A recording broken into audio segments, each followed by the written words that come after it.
Ne mets pas toute ta foi sur ce que tu as reçu en délaissant celui qui te l'a donné. Pour maintenir éternellement la grâce et l'onction, il faut que notre caractère soit touché.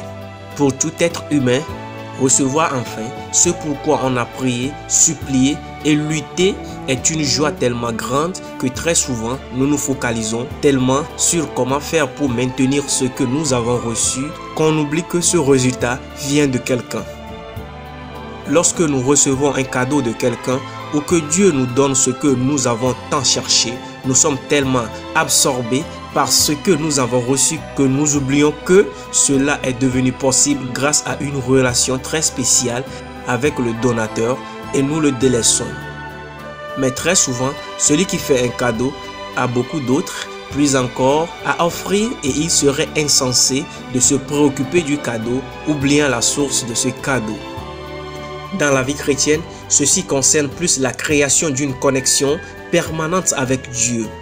En effet, quand la majorité des chrétiennes, dès qu'ils reçoivent ce pourquoi ils ont tant prié, laissent faiblir leur relation avec Dieu et ne reviennent vers lui que lorsque ce qu'ils ont reçu commence par vaciller entre leurs mains.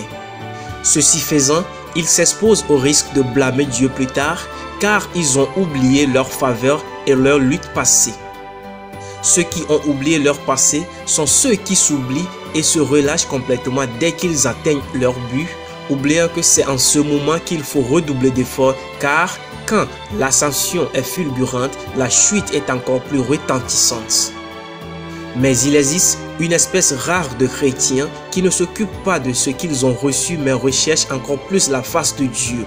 Ce faisant, ils mettent Dieu en premier plan et c'est Dieu lui-même qui prend soin de ce qu'ils ont laissé pour le chercher. Ainsi, Dieu étant au contrôle de la barque, elle ne chavire jamais. Ceux-là n'échouent jamais car une rivière ne coule que vers l'avant. Soyons à l'image du patriarche Abraham qui, malgré que Isaac était le fils de la promesse, n'a pas hésité à vouloir le sacrifier pour l'Éternel car il a mis toute sa foi en lui plutôt que sur son fils.